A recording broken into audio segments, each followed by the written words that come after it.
Assalamualaikum warahmatullahi wabarakatuh.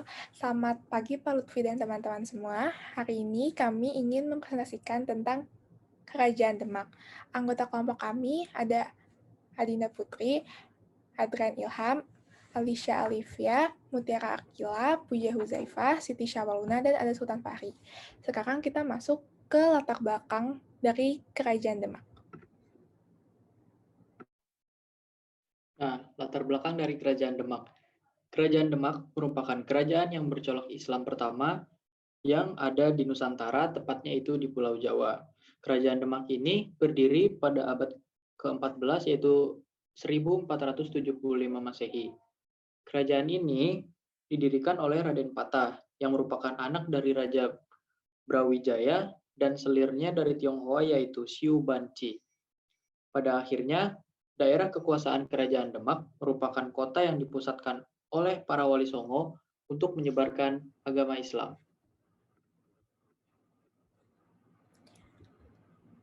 Oke, sekarang kita lanjut ke raja-raja dari Kerajaan Demak.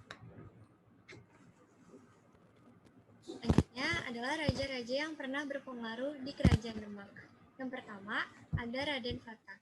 Sebagai pendiri Kerajaan Demak, kekuasaan Raden Fatah dimulai pada tahun 1500 sampai 1518. Raden Fatah menjadi raja pertama dan membuat kerajaan ini berkembang dengan begitu pesat. Raja yang kedua ada Patih Yunus. Patih Yunus merupakan putra dari Raden Fatah.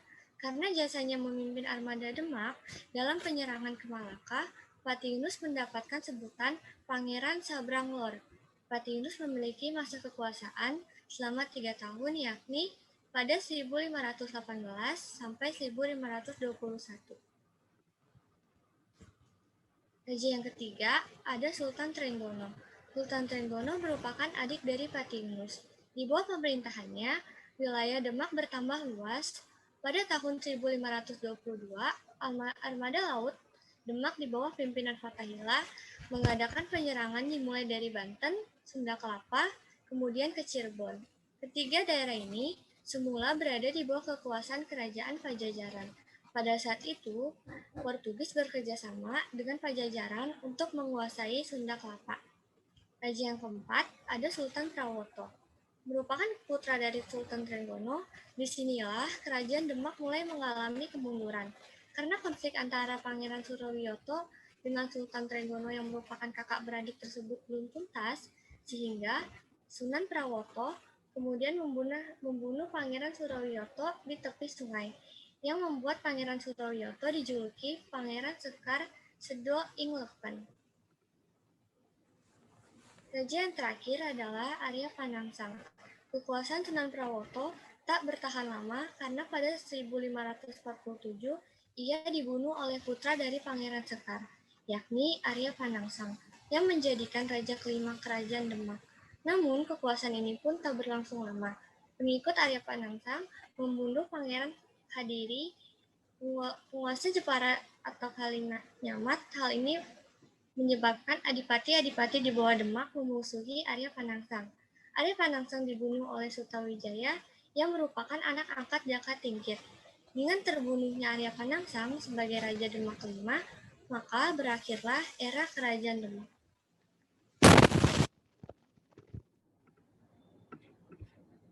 Oke, sekarang kita masuk ke kehidupan ekonomi dan politik.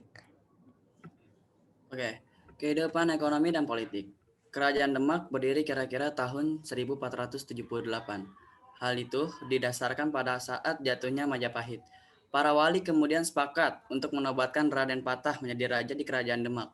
Untuk jabatan, Patih diangkat di Wanapalah dengan gelar Mangkurat. Perekonomian Demak berkembang ke arah perdagangan maritim dan agraria. Ambisi Kerajaan Demak menjadi negara maritim diwujudkan dengan upayanya tersebut. Malaka dari tangan Portugis, namun ternyata tidak berhasil. Perdagangan antara Demak dan pelabuhan-pelabuhan lain di Nusantara cukup ramai.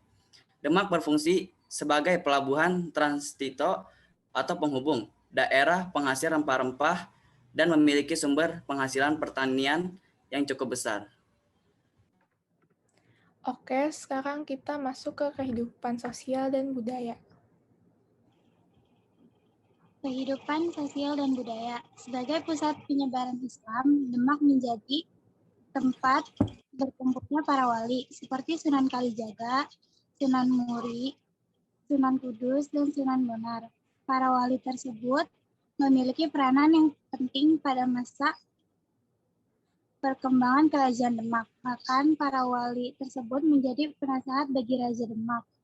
Dengan demikian, terjalin hubungan yang erat antara raja atau bangsawan, para wali atau ulama dengan rakyat. Dalam bidang budaya, banyak hal yang menarik yang merupakan peninggalan dari Kerajaan Demak.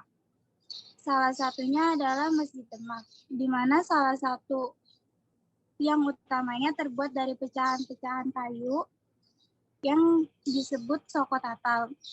Masjid Demak dibangun atas pimpinan Sunan Kalijaga. Oke, sekarang kita masuk ke peninggalan budaya.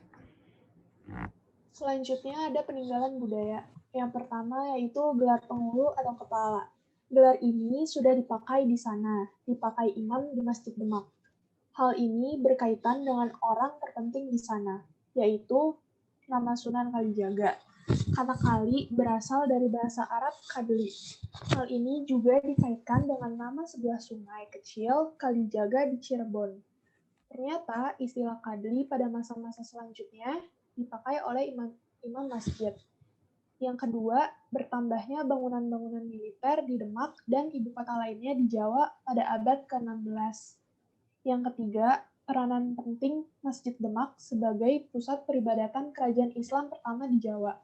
Dengan masjid, umat Islam di Jawa dapat mengadakan hubungan dengan pusat-pusat Islam internasional di luar negeri.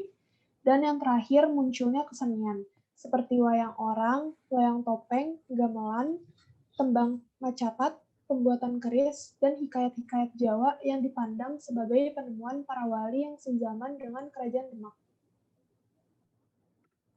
Oke, sekarang kita masuk ke peninggalan benda.